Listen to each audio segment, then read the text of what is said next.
Look at me. Look at me. I gotta go home and my kids are gonna be scared of me. Look at me, man. If you look back at Mike Tyson's remarkable career in boxing, a fight in the early zeros against Polish heavyweight Andrew Golota will stand out as one of the most bizarre.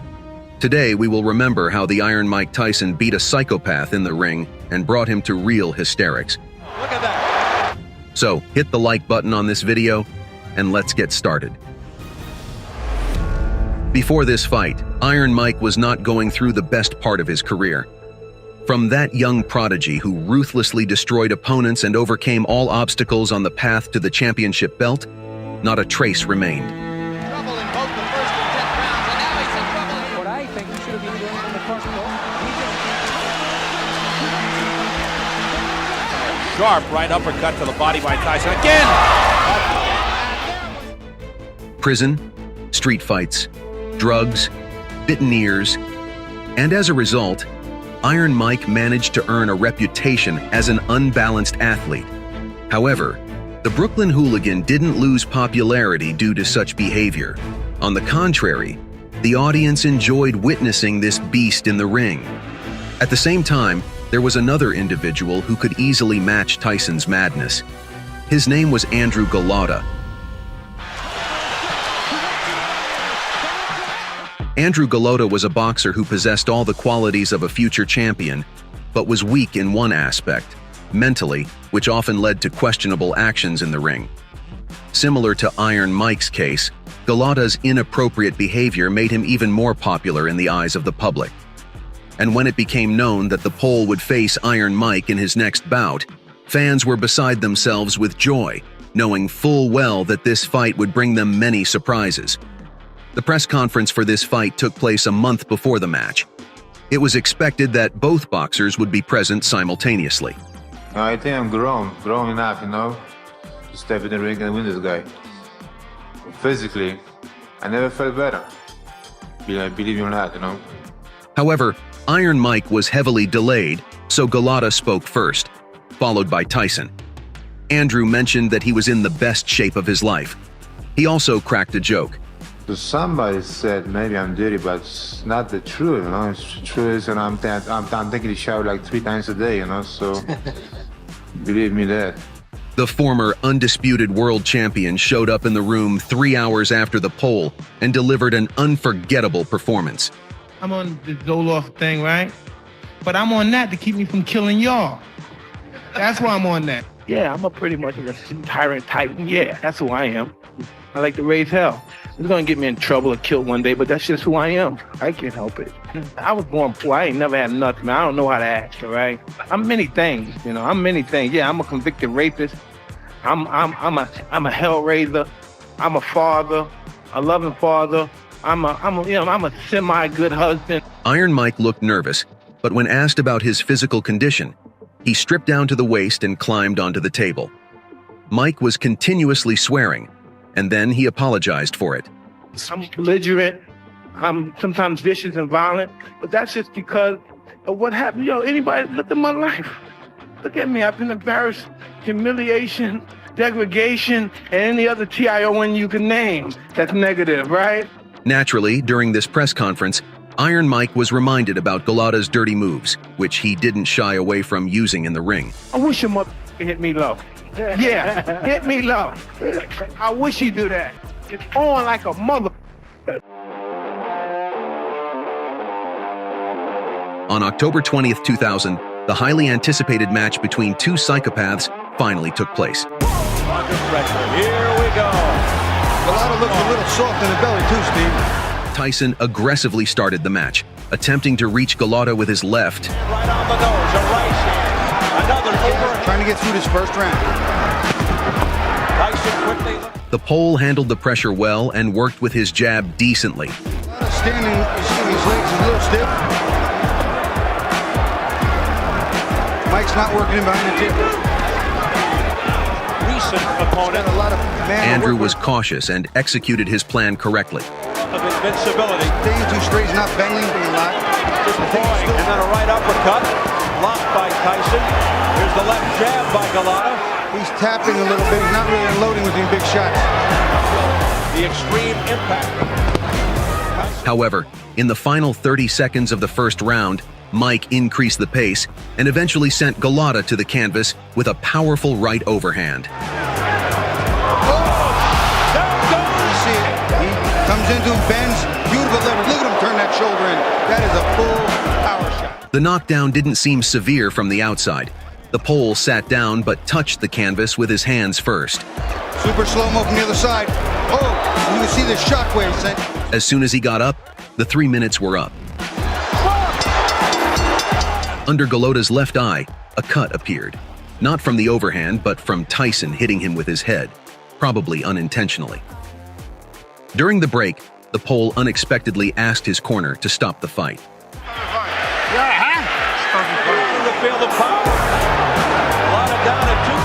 Iron Mike dominated the second round, looking much better, landing solid punches several times, but Golota was holding up well. Big right hands to the head. There's another right hand. Standing there, but how much? He didn't seem doomed at all. It seemed as though the Pole was conserving his energy. Everyone knew by then that Tyson usually wasn't as dangerous after the sixth round. He's coming with a big power shot from Golota jab. 240 pounds in the ground. But the overhand right End zone. and he seems fearful to throw. See that big right hand got him all souped up. Nevertheless, after the end of the second round, Andrew repeated his phrase in the corner, "Stop the fight." Andrew Golota paid no attention to anyone, not even his trainer.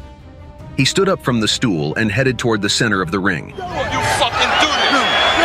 don't think he wants to go on. The referee told him that the 1-minute break wasn't over yet and to return to his corner.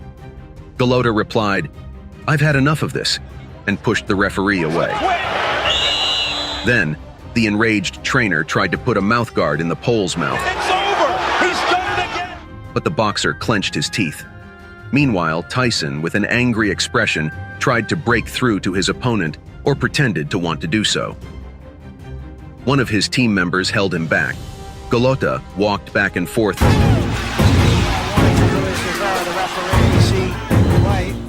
In today's episode, you'll learn how Iron Mike Tyson twice beat a dangerous bandit.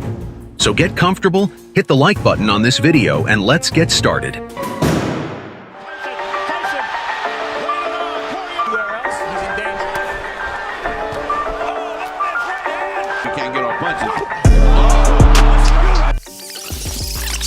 This story took place in the mid-'80s, when 19-year-old Mike was tearing through anyone in his path.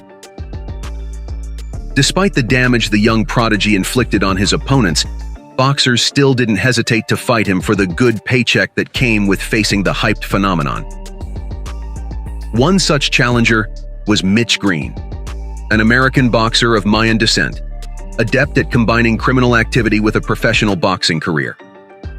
Standing almost 2 meters tall, Green had an impressive record in the heavyweight division. Among his achievements was winning the prestigious Golden Gloves tournament and facing formidable opponents like Trevor Berbick. With 16 victories, 10 by knockout, Green had established himself as a force to be reckoned with. Meanwhile, Mike Tyson was rising to the top of the boxing world. Before meeting Green, Tyson had already gained worldwide recognition due to his dominating performances in the ring. His reputation preceded him, and opponents feared his formidable power and relentless aggression. On May 3, 1985, Tyson faced James Tillis, a fellow countryman, in a fight that ended without a knockout, signaling a shift in the perception of Tyson's invincibility. And Mike Tyson warms to the task once again as the round. Come on, work on it. This is an important learning experience for Mike Tyson. He's going to have to be able to handle a quick Tillis to get to the top of the even. He is right now. Tillis is making reacts to this. Closing with a flurry. The bell is going to sound. Old Mike Tyson moved the record now to 19. We're making 20 wins, no losses. It was during this time that Mitch Green, skilled in trash talk, started hurling insults at Tyson, aiming to secure a fight with the rising star. Green publicly mocked Tyson, calling him a paper champion, a fraud, and using many other uncensored words. My statement is, I want me Mike Tyson, Michelle Sidney Tyson. Is it on now? Oh, I want me some Mike Tyson. Baby, I want me some Michelle Sidney Tyson. You don't get like this folding clothes. Oh, baby, and weaving baskets. You train. I want me some Michelle Sidney Tyson.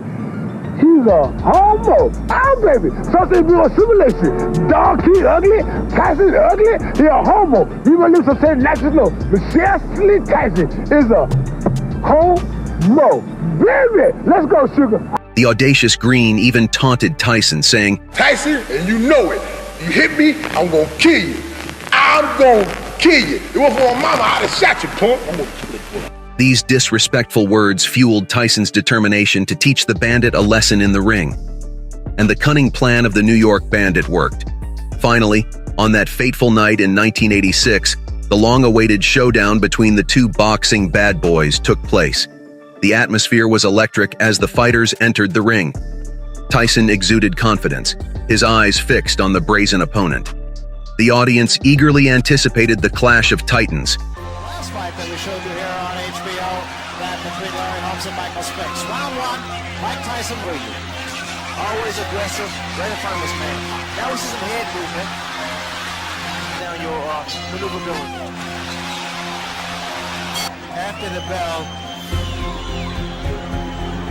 right there. As expected, the young phenomenon didn't give the Bandit a single chance, delivering a total beating throughout the fight.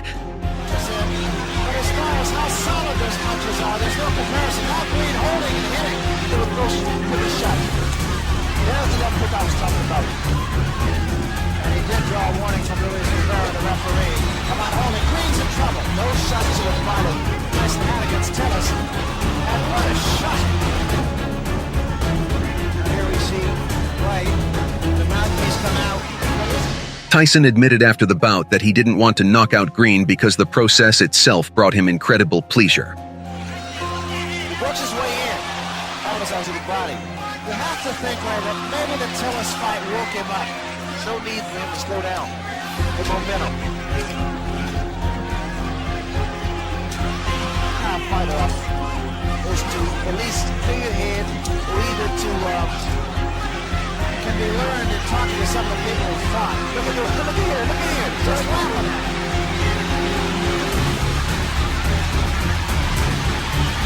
Green seems like a guy named Eddie Richardson. They asked him, have you ever been hit so hard? He said, yeah, about a year ago I was hit by a truck. He's not just trying about going the distance, throwing those shots. Look at the uppercut. And he said Mitch Green uppercut. He throws his left. I mean, Tyson there, he has to take a stand eventually. Another couple body shots. There's his right hand.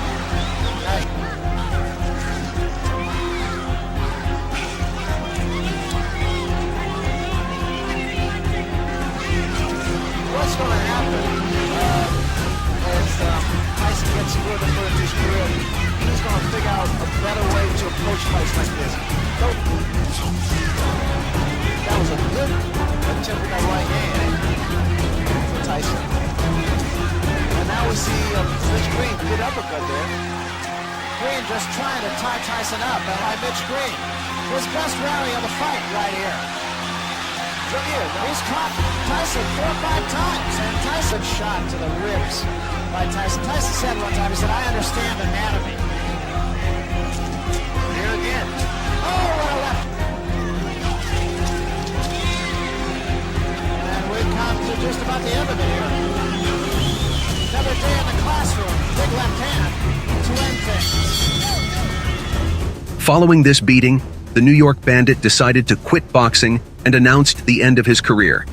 However, his ego couldn't accept the fact of defeat, and determined to seek revenge on his tormentor, he chose to do so by the rules closer to him, the streets. He'll be able to get up from this. Michael Spinks has to keep moving because every shot. Uppercut, and Marvis is hurt. Razor is down.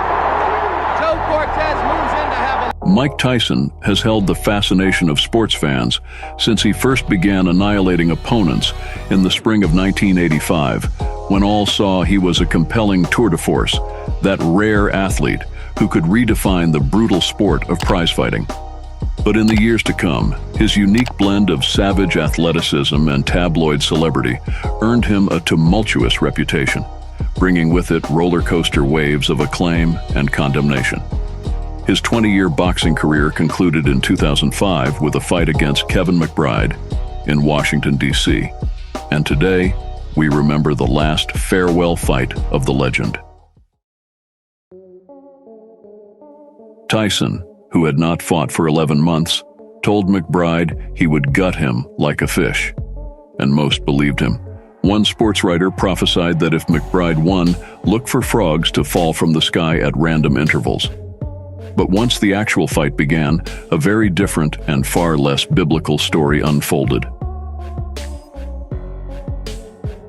McBride, who had represented Ireland in the Olympics some 13 years earlier, entered wearing a shamrock on his robe and with 2 Irish bagpipers in the ring, airing their ill-fated melodies before an impatient and already booing crowd. Mike Tyson's ring walks had once been the intimidating stuff of legends, but on this night he strode in casually and without flourish, looking unpretentious, even diffident, in a baggy black t-shirt.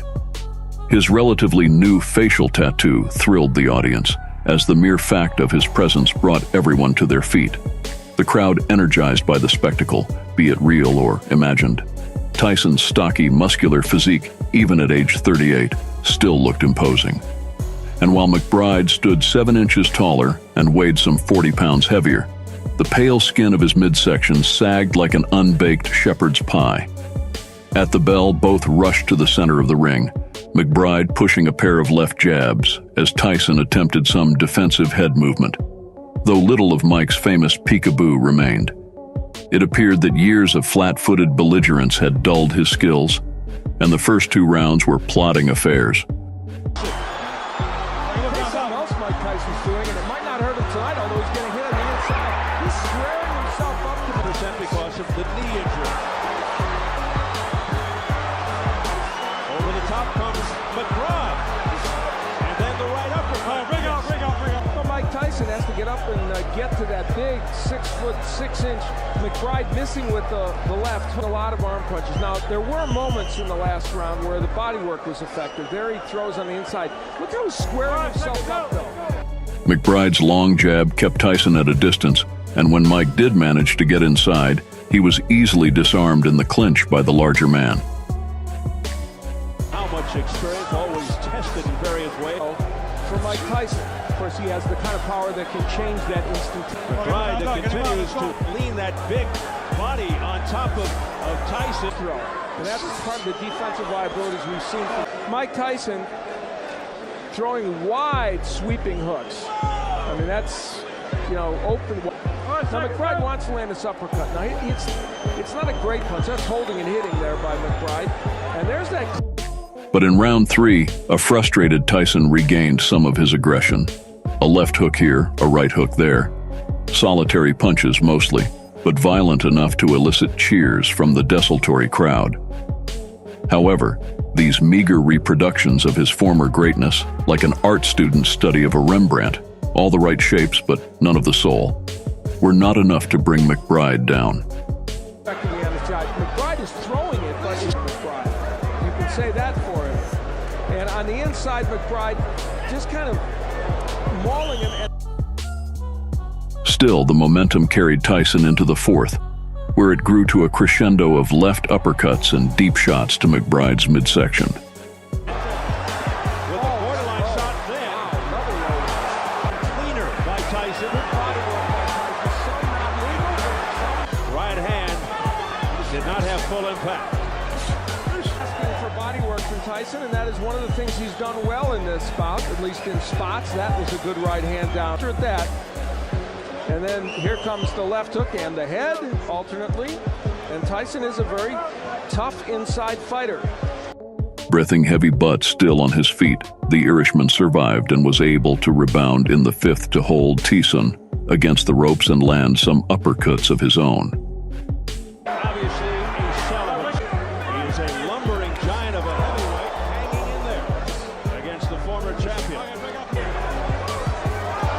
And jab against Tyson. Williams did it. God knows we saw Lewis do it. All standing there, no movement. Just a target for McBride. And he's landing rights on the inside considerably. Sure has. And now McBride from the outside.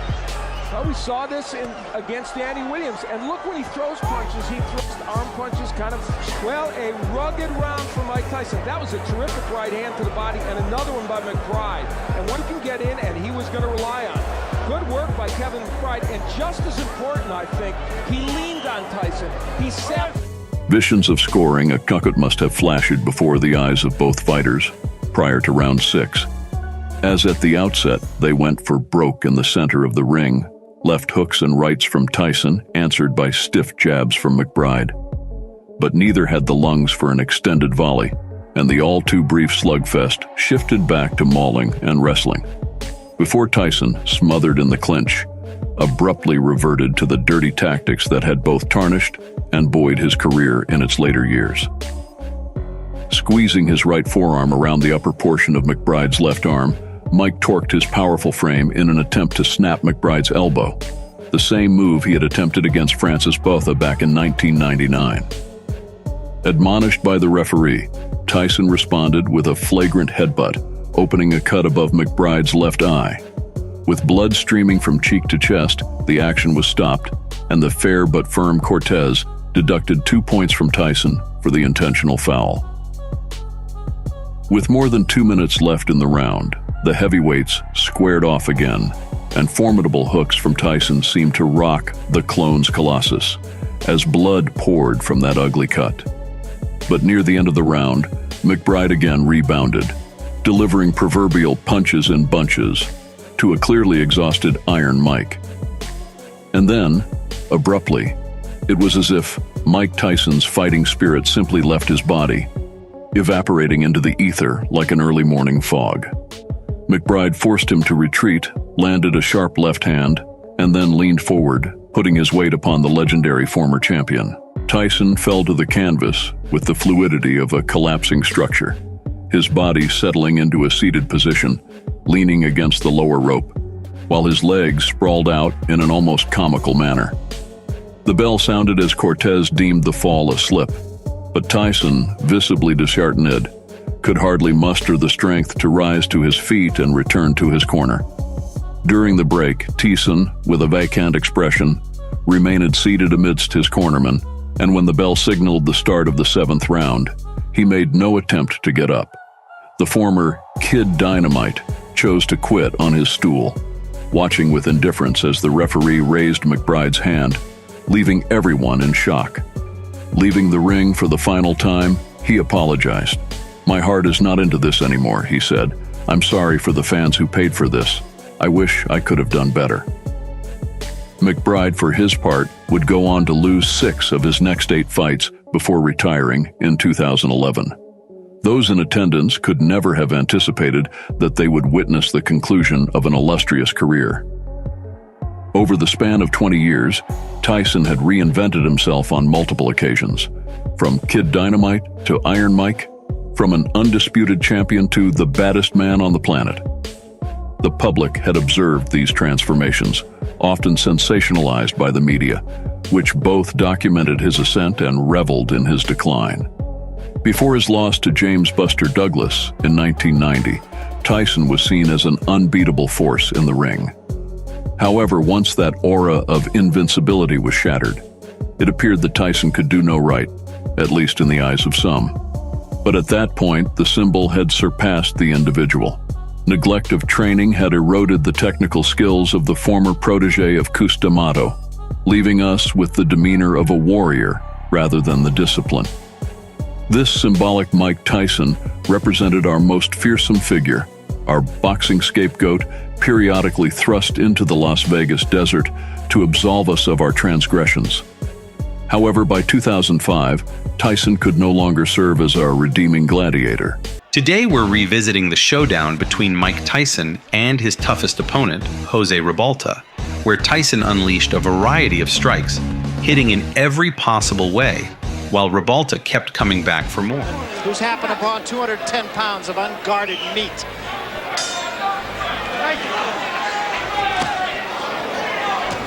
In the first round, Tyson attacked with powerful strikes, but Ribalta held his ground and countered.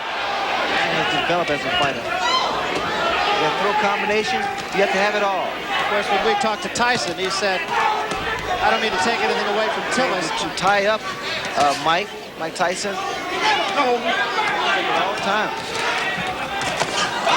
Big right hand again, but it's going to take a great deal of time. In the second round, Tyson started with a flurry of punches, landing one solid shot. He continued to press Ribalta, landing a powerful straight right, causing Ribalta to stagger. Ribalta resorted to clinching, but Tyson waited for his moment and delivered a devastating blow, sending Ribalta to the canvas. Counter right hand by Mike Tyson is inviting. And there was an uppercut. There's the punch to do the most damage. There it is. Never saw it coming. Ribalta rose to continue, displaying his resilience.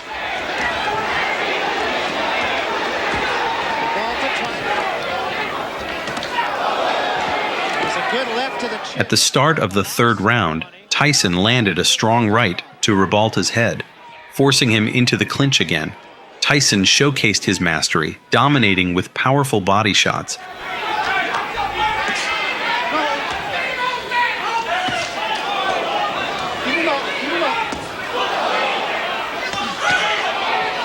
In the fourth round, Tyson pinned Ribalta to the ropes and unleashed powerful body shots.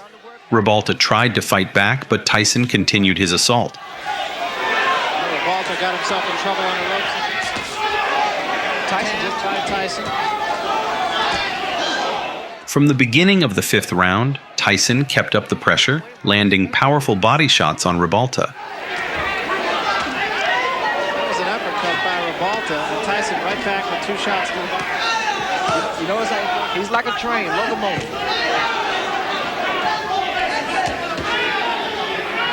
In the sixth round, Tyson appeared tired, throwing weak punches and often getting caught in clinches. In the final minute, he rallied, landing several powerful blows, but also took some in return. Combination from Ribalta and also a low blow by Ribalta. And also...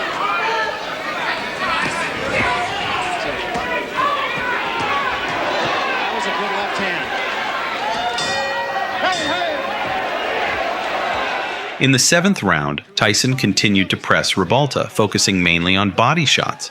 Ribalta responded with head shots, but received a powerful right hook from Tyson. Quick Tillis. There was a big right hand. There's Tyson at work on the ropes, and there's that big right. In the eighth round, Tyson initiated a strong attack, causing Ribalta to lose balance. Despite landing multiple powerful punches, Ribalta held on. Tyson attempted to finish the fight, but Ribalta waited in the clinch. This is all his thing. And another big right hand, back to the body. There is no spring. And there's a smashing left hand. And wisely, Tyson to neutral. In the ninth round, Tyson closed the distance with Ribalta, landing a good headshot despite fatigue. And drop that right hand.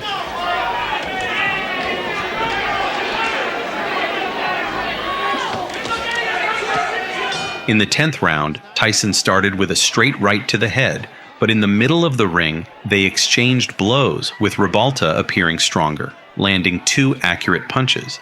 Tyson responded with a fierce attack, knocking Ribalta down. Although Ribalta got up, the referee stopped the fight. Oh, what a shot! And Ribalta's down. Let's take another look, Ray, at the end of it all. Big left hand there. That's a fighter.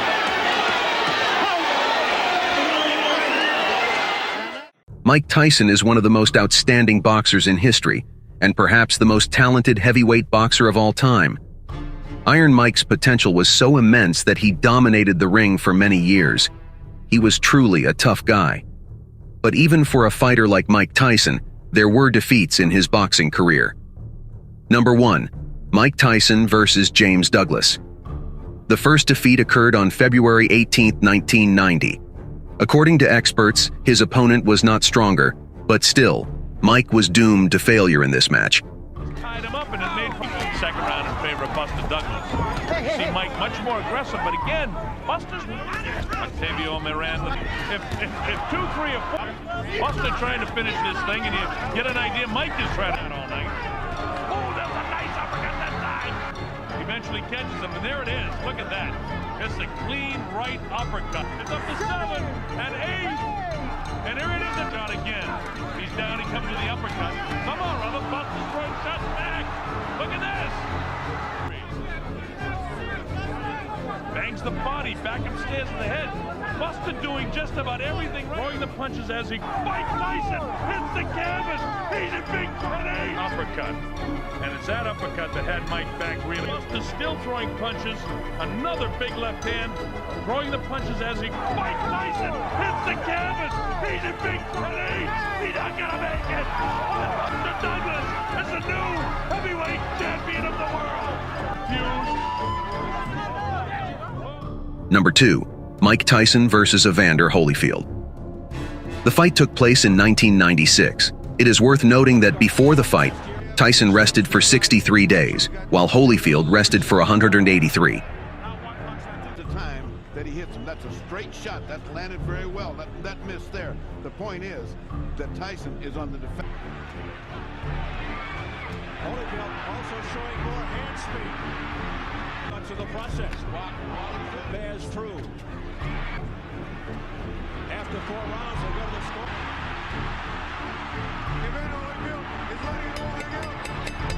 And here comes the knockdown. Now the knockdown is a surprise, I think, everybody. The shot in the chest will get it done. Evander's zeroing in on a big shot. Tyson is... He does in all fights. If that's the case, that may be good. Get through the defense. He comes down, look at that, right through. I mean, nice right hand by Mike, but not ball. See Evander's still... That it's getting to the point where either he gets a knockout or a right hook followed by a left hook. Tired, he gets fired up. And here comes that champion's heart. At a time, you see, that's the one that did it. See, as he came in, that's what they've been saying. If you ever...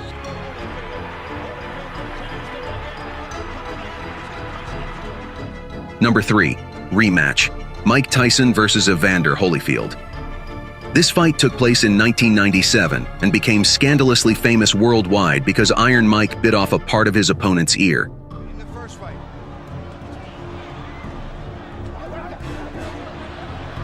What happened here?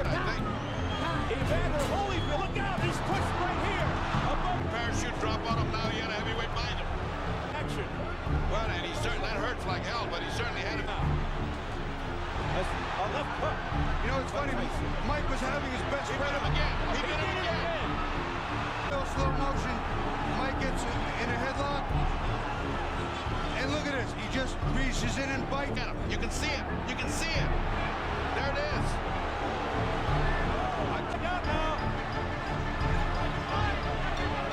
More fighting in the ring after the end of the fight. Tyson's trying to get and they're still fighting in there. Mike admitted his guilt and, many years later, apologized to Evander, and the boxers reconciled. Number 4. Mike Tyson versus Lennox Lewis. In 1996, Lewis challenged Tyson to a fight, but Mike preferred a fight with Holyfield.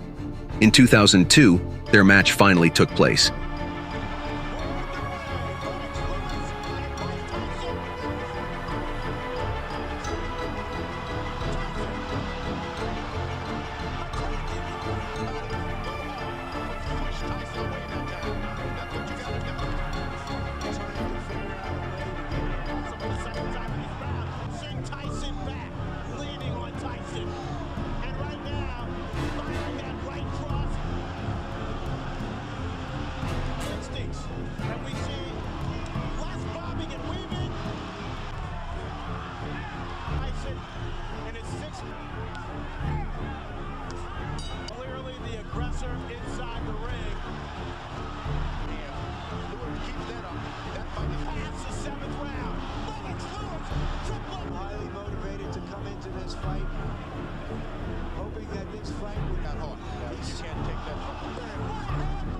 Each boxer received $35 million for the fight. Recently, Lennox Lewis stated that he is ready to return to the ring for a rematch with Mike Tyson, but only if he is paid $100 million. Number 5. Mike Tyson versus Danny Williams. In the summer of 2004, Tyson entered the ring after a 17-month hiatus. Huge mistake. A couple of fights back in England. Tyson digging to the body. Another Williams laying on the inside with Mike Tyson. Now he will, I think, throw an uppercut here. Yes, and when he's fighting for Mike Tyson, bodes well for the future. He countered by Williams. He's ripping those shots. Pushing Tyson back. It's competitive now.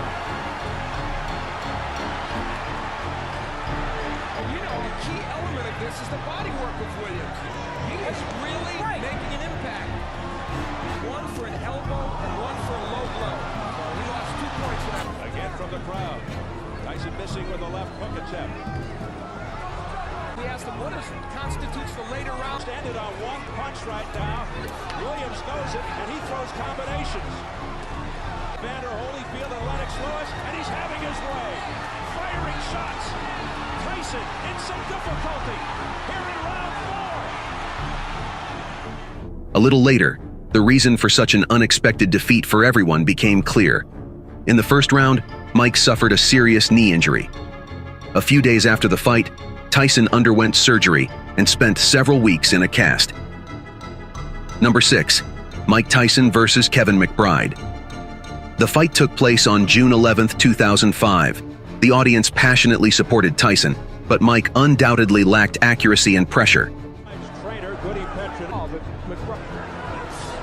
Well, get off doing it. It might not hurt him tonight, although he's getting hit in the answer. So, for Mike Tyson, of course, he has throws that was definitely low. Yep, Tyson, and that is one of the things he's done well in this bout. After that. And then here comes the left who delivered with the bending at the knee, and they had some power. Actually wins this round. It would be a 10-7 round. He's got Tyson in trouble. Tyson's ready to go. That's right hand. The top and stops the fight. And Holyfield has. I can't believe what I'm seeing. It's the most unbelievable. The madness you saw at the beginning of the video, and the entire story we'll talk about today, originated back in 1996 when Iron Mike Tyson and the formidable boxer from Alabama, Evander Holyfield, stepped into the ring for the first time to compete for the WBC World Championship title. This encounter caused a sensation in the world of boxing, as both fighters were making headlines and were considered the best in their weight category. Another factor that added to the excitement before the bout was the fact that our boxers were supposed to face each other 6 years prior. However, an injury to Iron Mike prevented them from meeting in the ring back then. And later, Tyson found himself behind bars on charges of rape, serving a 3-year sentence before being released in March 1995. Iron Mike quickly reclaimed his lost belts in almost a year, defeating boxers like Frank Bruno and Bruce Seldon.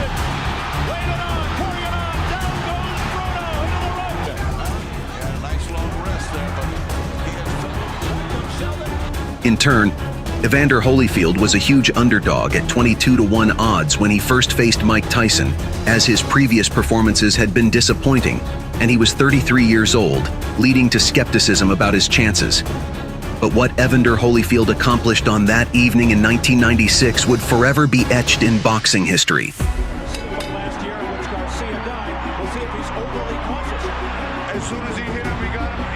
At the beginning of the fight, people couldn't believe their eyes as Evander Holyfield, who was given little chance by many, visibly outperformed Tyson in physical strength. Tyson got it settled down into regular fighting. Holyfield with a straight right off the top of Tyson. When they get close, tie him up for sure and tie him up right away. But He effortlessly pushed his opponent to the ropes and fearlessly exchanged blows. It was evident that he wasn't bothered by his opponent's reputation.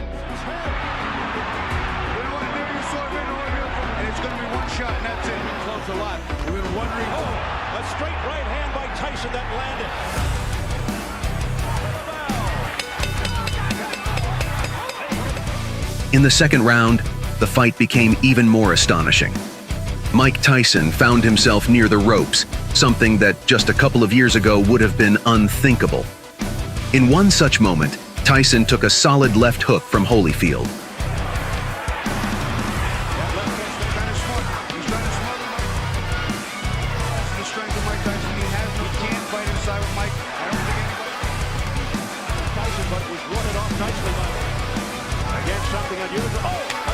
Starting from the third round, Holyfield began fully utilizing his strength advantage, forcing Tyson to clinch and also working effectively at close range.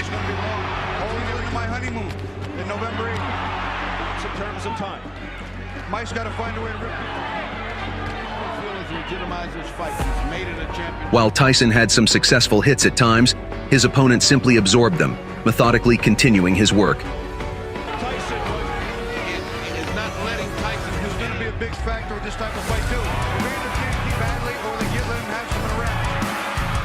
In the fifth round, Tyson managed to regroup and show glimpses of his former self, confidently winning that round.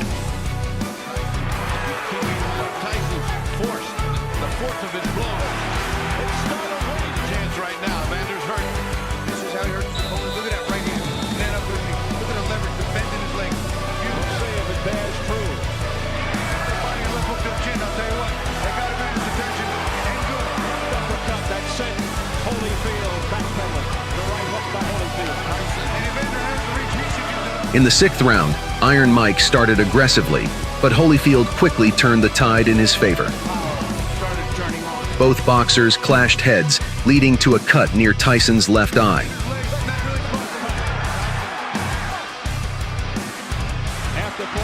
Afterward, Tyson seemed to gradually lose his footing and ended up on the canvas within a few seconds.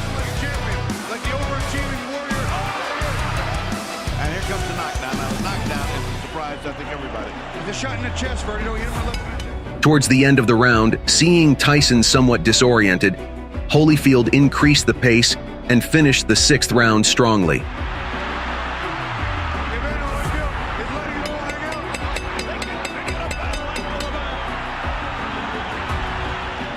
By the seventh round, it became evident that Tyson was slightly fatigued, while Holyfield seemed to find a second wind, delivering powerful combinations one after another.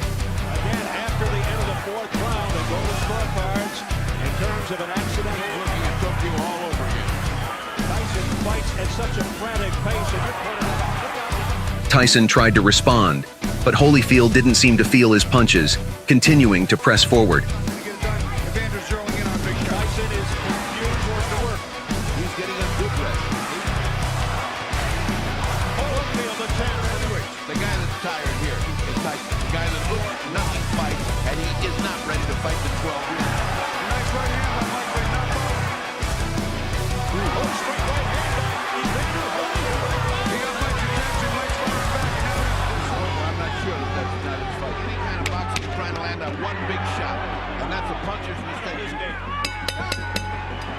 Tyson down, sixth round, and Evander Holyfield looking good. I don't know how much they give a favorite. Put together a string of the past 3 rounds. It's just becoming, but I have him ahead by someone that is getting to the point where either he gets a knockout or he wins. Yeah, I've got him ahead by 3. One every round. If he gets vulnerable, less than 3 rounds to go. With only 20 seconds left in the 10th round, Holyfield unleashed a devastating right straight on Tyson, who was visibly shaken.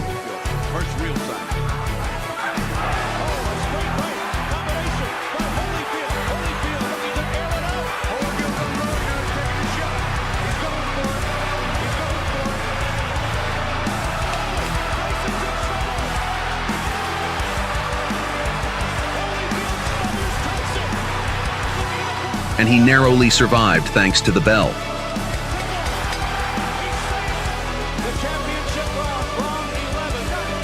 Ultimately, the bout ended in the 11th round, where Holyfield calmly finished off the still-dazed Tyson, creating a true sensation.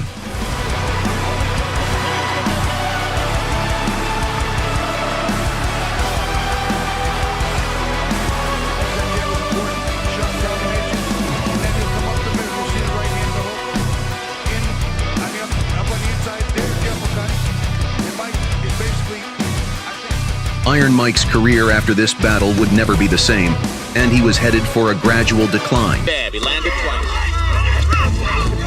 To the body, he tries the uppercut again and misses. Douglas comes back with a left and a right. Since the peak of Iron Mike's career, multiple generations of heavyweight boxers have come and gone. Yet, none managed to overshadow Tyson. Despite losses to Holyfield and Lewis, none of them surpassed the scandalous fame and popularity of Mike.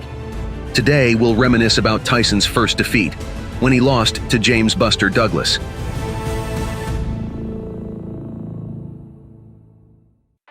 Douglas wasn't marked by great achievements. He was knocked out 3 times. Buster Douglas was 29 years old. Prior to the fight with Tyson, he was viewed as an ordinary heavyweight. 30 fights, 4 losses, 3 of which ended in knockouts, and only 1 chance at the title. In 1987, when Iron Mike's career was just beginning, Douglas faced IBF champion Tony Tucker and lost due to a technical knockout in the 10th round. This is in deep trouble on the ropes. Almost stopped this one. Buster embarked on a streak of 6 wins, defeating former champion Trevor Berbick and future champion Oliver McCall on points. 2 significant victories gave Douglas another shot at the title, against the giant Tyson. But everyone was sure Buster was an easy opponent for Mike. Before the fight, he was only ranked 7th in the ring's heavyweight rankings. Nobody took him seriously. Overall, Douglas was highly motivated and entered the fight with Mike with an impressive record, 35 fights and 29 victories. But his psychological state raised questions. Before the fight, Douglas' mother passed away from a stroke, and his pregnant wife was diagnosed with a malignant tumor. The boxer himself was hospitalized due to severe flu just 10 days before the match. As for Iron Mike, by the late 80s, he was already at the peak of his popularity. An undisputed world champion in the heavyweight division, he nearly always won by knockout. By then, Tyson wasn't a modest guy anymore. Fame and big money had consumed the boxer. But as usual, success had its downside. Even audiences grew weary of the knockout victories and lost interest in his fights. Ticket sales for Mike's bouts declined, because few were willing to pay hefty amounts to watch a couple of rounds and head home after Tyson's swift victories. In this atmosphere, 1989 came to a close for Mike. Likely the boxer himself wasn't too bothered by it. He spent most of his time partying with a group of less responsible women. The thing is, Tyson stopped training. This led to the cancellation of his November bout against Donovan Ruddock, an undefeated fighter, by his promoter Don King. King cited Tyson's illness as the reason for canceling the fight, although Tyson later admitted he simply didn't want to box or train. Consequently, the next match for the world champion was scheduled for 1990. King, assessing his boxer's condition, picked James Buster Douglas, who was just 7th in the WBC rankings, as Tyson's opponent. Thus, the latter essentially saved Tyson, who had lost to Ruddock. The bout was supposed to take place in Tokyo.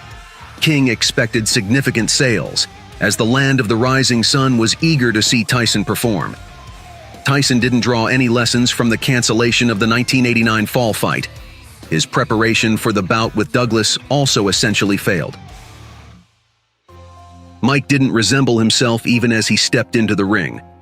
There was a lack of ferocity in his eyes that was present in previous fights. It felt like his mind wasn't in Tokyo Dome at that moment. On the contrary, Buster came in charged up to the maximum. Family issues had only toughened him. He sought revenge. Fear could be seen in the eyes of Tyson's past opponents. Buster didn't have it. Tyson attempted to start the match in his usual style. Mike moved forward, trying to get into his comfortable close range, but Douglas stood firm against the champion's pressure. The contender started countering with stiff jabs, noticeably dampening Iron Mike's aggressive spirit. Gradually, Douglas himself began to take the lead and wasn't afraid to engage in combination work. Left jab, he landed twice. Watch the right hand of Buster Douglas, but the problem I'm still seeing is...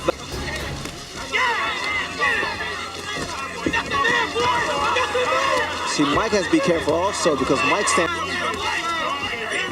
Left jab lands again for Tyson. He has not yet gone to the body. When a similar scenario repeated in the second and third rounds, it became clear that Tyson would have a tough time. and Douglas might be having the best fight of his life. The start of each round saw Tyson's active actions, but with each passing round, his period of activity dwindled quicker. Mike's position was becoming unfavorable. Buster confidently jabbed, forcefully, precisely, and accurately. Douglas sparingly engaged his powerful right hand but timed it well. Primarily due to the jab, the contender achieved a crucial strategic advantage. In the 5th round, the champion's left eye was closed due to a hematoma. And then Tyson faced another issue. His corner wasn't prepared. His trainer, Aaron Snowell, hadn't even bothered to bring an iron and ice in case of cuts. They tried to treat Mike's facial injuries with a medical glove filled with icy water.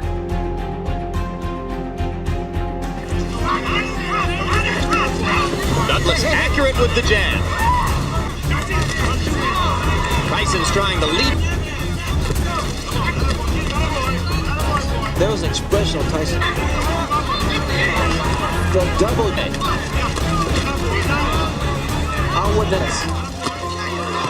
Douglas again. By the 5th round, the champion's condition was complicated by the eye problem, which started closing after a precise attack from his opponent. However, despite this turn of events, the champion still had a chance for a favorable outcome. And Ruddock, not as big as this. Creasing. Again, the lead-off right. And another right hand up. And that becomes a fact, especially for the very first time. Has been in previous rounds, but there's very far dominant showing over. Being in an uproar right now.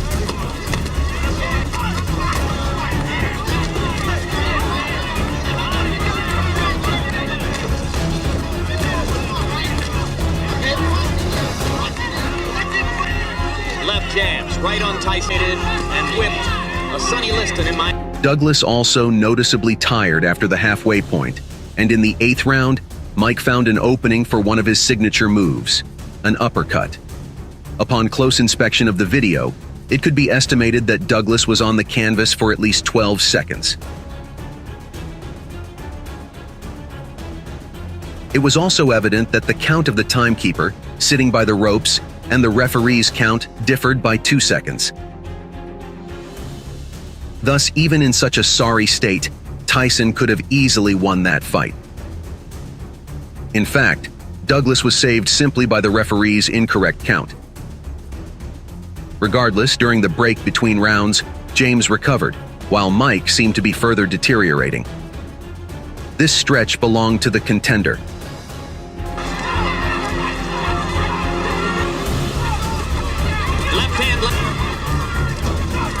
Right to the body, he tries the uppercut again and misses. Douglas comes back with a left and a right. Tyson needs the ropes for support. Douglas wailing away. Without the ropes, Mike would have gone down. Let's take a look. 2 lefts and just Mike Buster Douglas is just going at him. And when he got him in trouble, he went at him.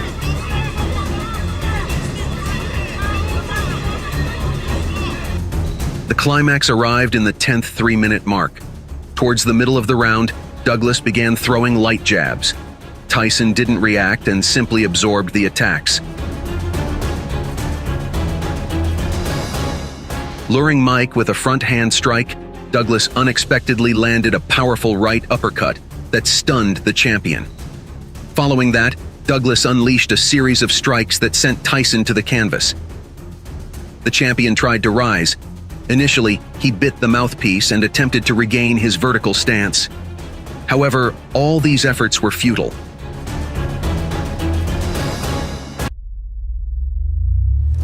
Thus, Douglas secured victory with a brutal knockout, which is still considered one of the most sensational upsets in boxing history. How was he punching? Was it hurting you? He punches like a meal kick. Unbelievable. Excuse my French, please. Oh my God. Nothing elicits as much excitement as a well-placed power punch in boxing's heavyweight division, shaking even the most battle-hardened warrior to their boots. When you think of devastating power punchers who transcend the sport, those who truly considered all-time greats, Mike Tyson is rarely far from the conversation. However, there was one man who took the fight to a prime Iron Mike and hit him so hard, the New Yorker compared it to being kicked by a mule. Today we offer to remember this fight. The name Donovan Ruddock may not resonate with modern boxing fans in quite the same way as some of Tyson's more formidable opponents, with Lennox Lewis, Evander Holyfield, and perhaps even James "Buster" Douglas considered more prestigious. Yet it was Razor Ruddock who hit the former undisputed heavyweight world champion so hard during their first fight in March 1991, it left Tyson truly reeling. But before moving on to the fight, let's find out who this fighter was. Born in the heart of Jamaica, Ruddock moved to Canada as an 11-year-old and developed a love for boxing, which became a burning passion. As an amateur, he racked up a win against fellow émigré Lennox Lewis and moved onto the pro ranks for an assault on the heavyweight division. After stunning doctors by overcoming difficult respiratory problems, Razor began to rack up victories against some of the toughest fighters of the 1980s and was destined for a world title shot.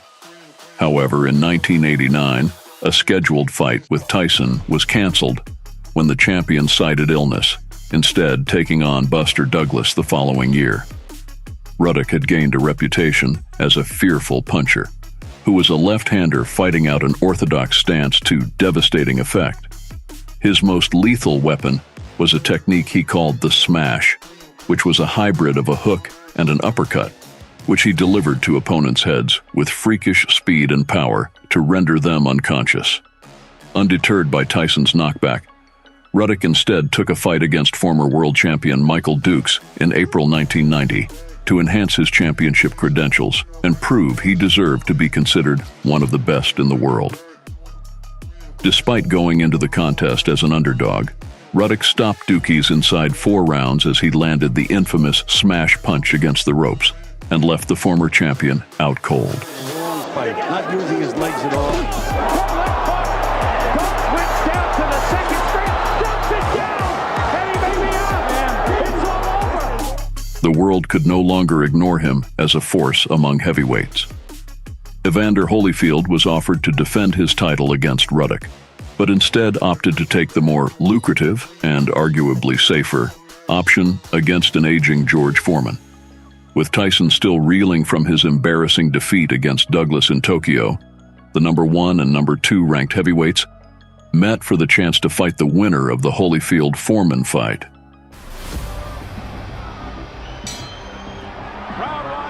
The difference in size immediately apparent. Which missed. The big question, can Ruddock for it. He threw his bomb. all right. Bouts.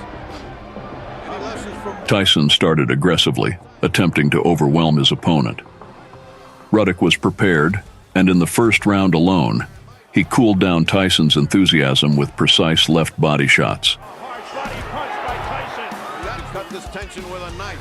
Both men throwing punches, any one of which would stop it. Tyson hitting afterward. In the second round, Donovan found himself in a slight knockdown. The punch landed on his guard, but Ruddock couldn't maintain his balance, leading referee Richard Steele to start the count. And defended by Ruddock. Down goes Ruddock. Down and see what happened there. There was a punch, and he tripped over Tyson's foot, it looked like. A bit frustrated in the opening round. Now he's measuring Ruddock up and seems to be more at home. Just as they were breaking, well, Razor better wake up. This body attack against punch. He has no game plan in the process. In the third round, the Canadian experienced a more significant knockdown. A left hook from iron caught him cleanly on the jaw, sending him to the canvas. Fortunately for Donovan, this happened towards the end of the 3 minutes. Good shots. He just doesn't quite get there. There's a left by Ruddock, a left by Tyson, and down goes Ruddock. Let's take a look at that. Just when Ruddock thought he was on pay dirt, landing good punches, in comes a counter punch. What a tremendous shot.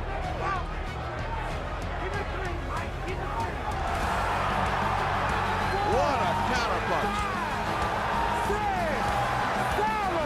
The The fight was leaning in Tyson's favor, but Ruddock responded with danger. Tyson, however, was too eager to overpower his opponent and acted straightforwardly. That body shot sounded like he hit a drum. Again, the crowd groans. Totally discombobulated. You're out of your game plan. Warning. Oh!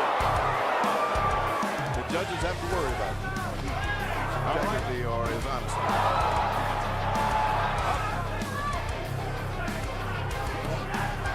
Was a good shot by Ruddock. We are now closing down. Later on in that round, Tyson just... And then the 6th round began. In the 6th round, Tyson advanced, but Ruddock aimed to control the distance. When Tyson managed to close in, Ruddock tied up his arms in clinches. Nice right hand by Tyson. Can he survive these wild punches by Ruddock? Ruddock's throwing some hard shots up close.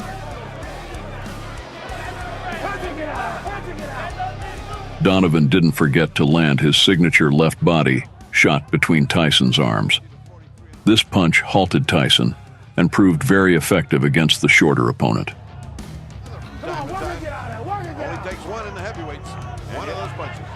Who continues to stay on his feet. However, with a minute left, just as Tyson was slipping, Donovan delivered 2 left hooks to the body and rocked Tyson. He followed with a right hook to the body and a left hook to the head. Now it was Tyson's turn to clinch.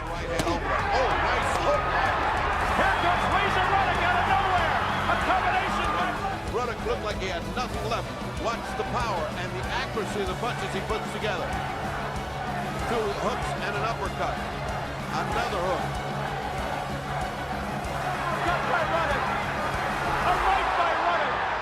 Tyson responded with 2 hooks from both sides. In the final moments, Ruddock successfully launched a few more left-handed attacks.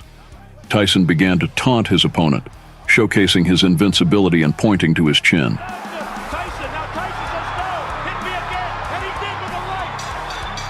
This prompted another accurate right straight from Donovan. The bell rang.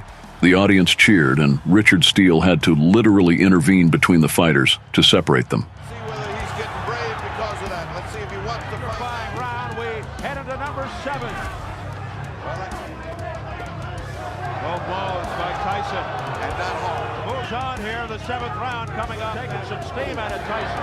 Ruddock coming back. In the 7th round, Mike rocked Ruddock with a series of punches, and referee Richard Steele intervened to stop the fight. This happened while Donovan was still on his feet, sparking debates about the premature stoppage. People here for withstanding this kind of barrage. Oh, what a right by Tyson! And Ruddock continues to stand. Oh, now the right combination. Steele steps in. Is it over? How was he punching? Was it hurting you? He punches like a meal kick. Unbelievable. Excuse my French, please. Oh, my God. An immediate rematch was scheduled. All right, fans. The second fight between Mike Tyson and Donovan Ruddock proved to be one of Tyson's greatest outings. The fight took place in June 1991, and both fighters were injured in a battle that went the full 12 rounds. Let's see if the 2 heavies. Mike not moving, he's almost disdaining to give up. A solid right hand by Mike Tyson, but it was well covered. He has one of the best lefts in the business. Good counter. A heavy right by Tyson, stopping. Oh, down goes Ruddock, up and over. The right hand, right over that lowered left. And he has stopped. He has stopped. In the match, Iron Mike proved yet again why he was one of the most devastating punchers in the sport of boxing. Tyson broke the jaw of Razor in the 4th round.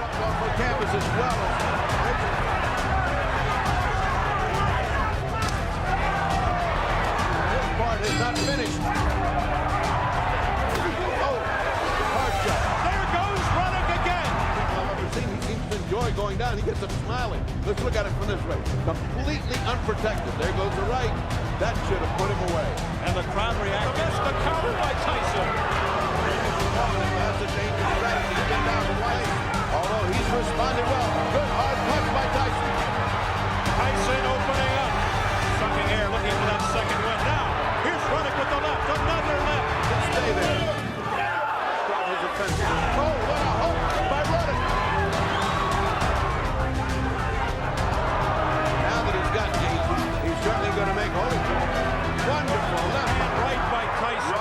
However, Ruddock showed great grit and determination and went the distance despite his injury. In the process of punishing his opponent, Tyson also ended up injured. He suffered a perforated, torn eardrum, but walked away with a unanimous decision victory. And in case you're wondering if this is Tyson. And then run again. Iron Mike was scheduled to face defending undisputed heavyweight champion Evander Holyfield in the aftermath of the win, but was sentenced to prison for the rape of Desiree Washington in 1992. For Ruddock, this was the pinnacle of his career as he recorded back-to-back knockouts before getting a title shot against Lennox Lewis. But in the fight which was supposed to define his legacy against Lennox Lewis, Razor was brutally knocked. He will forever be known as the baddest man on the planet. It's a nickname that will stick with boxing legend Mike Tyson throughout history. With his icy cold glare, Tyson struck fear into the hearts of his opponents and completely destroyed them in the ring. Tyson does not throw wild punches. This is as bad as I've ever seen Donnie Long look, but give Tyson. The years he spent at the top of the sport serves as a montage of his magnificent combination of speed, power, and intensity. Today, Hannibal Boxing shares the 5 biggest wins of Mike Tyson's career. So be sure to watch this video till the end and don't forget to smash the like button. Mike Tyson versus Trevor Berbick. A solid fighter in a generation of unremarkable heavyweights, Trevor Berbick was a highly regarded WBC heavyweight world champion. He wasn't a special fighter per se, but he was good enough to command an audience. On the other hand, Tyson had quickly earned the interest and admiration of boxing fans across the globe. By the time he stepped in the ring with Burbick, Tyson was already a fast-rising star, having knocked out 25 of the 27 opponents that lay before him up to this point.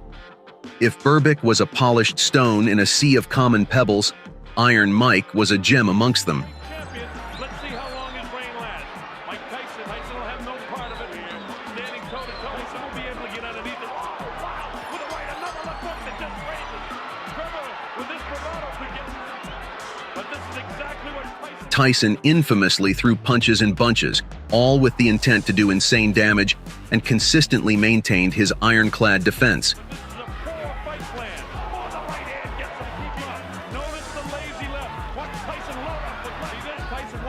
It was a feast for the eyes as well as the senses, as Tyson proved his unmatched power and athleticism. And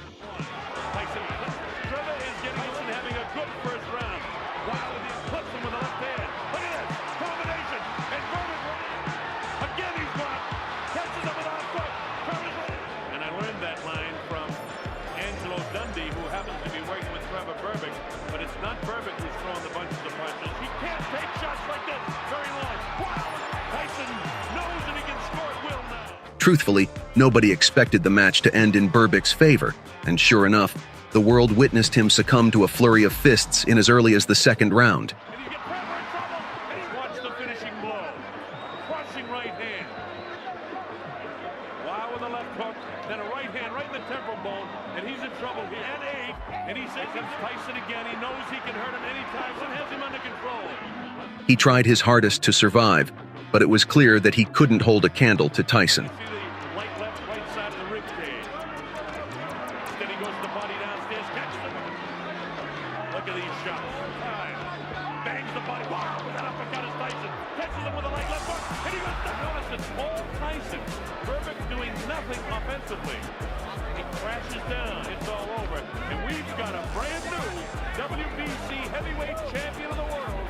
And he's a youngster named Mike Tyson, who can reign for a long, long time. Most people in boxing say the only thing his legs may be shot. Just barely out of his teens, Tyson made history by snagging his first title at 20 years of age. Mike Tyson versus Larry Holmes. At his best, the great Larry Holmes was a formidable threat for anyone he stepped into the ring with. But by the time it was Tyson's turn to throw down with the legendary heavyweight, he was already an old man past his prime. Still, it was the proverbial passing of the torch, And Tyson wanted to get back at Holmes for beating his childhood hero, Muhammad Ali. With the WBC, WBA, and IBF World Heavyweight titles on the line, the undefeated Tyson was hell-bent on destroying Holmes once and for all. Now the young guy boxes one of the great heavyweight champions of all time, left hand. In the old days, Larry would have had that. Amped on the energy of the crowd, Holmes took charge as he looked to frustrate the younger man in Tyson with excessive clinching and a foul shot here and there. Now the old survived long. The things that went Atlantic City, New Jersey in the convention center. Again, I'm Bob Sheridan against the present great. He's an easy driving, pounding left jab, and it's not there. Big right. However, all that did was fire Tyson up even more, and the younger man soon caught his groove. He's never been hurt. And I hope he doesn't get hurt. So Mike is up at his toes and moves side to side, looking for another payday. That's Larry's best hand. Look at this. Tyson winged haymakers from range, skillfully and masterfully picking apart his opponent with killer intent. And there's the bell ending the rest at it. He's been with him since he was a kid. Watch for the right hand. Boom! Stand in front of him. In the fourth round, Tyson sent Holmes to the canvas 3 times with a volley of bludgeoning right hands, until referee Joe Cortez finally saved the veteran from his misery. This fourth round is the biggest problem. Oh! Right hand! Down goes the first knockdown. A crushing right hand right on top for it. Feints. Boom! Right there. Look at that. The power of that right hand. And Mike brought him out with a heavier shot than that. But right now, Mike Tyson is in charge. He's the boss. Left hand and right hand. And then just an accumulation. Larry Holmes' legs are jelly. Sticks in the body. Goes to throw right hand. Just clipped it. Mike, boom. He jumps on it. And that's all she wrote. Mike Tyson versus Michael Spinks. Spinks was unbeaten at the time, and a man many believed could deal with Tyson at this stage. But standing across the ring from Iron Mike, and you could definitely see the terror in Spinks's eyes. He was mentally beaten before the first punch was even thrown. Jump right into his chest. Tyson came out firing as expected at the sound of the opening bell. Tyson rocks them with by Michael Spinks. Spinks could do nothing but cover up.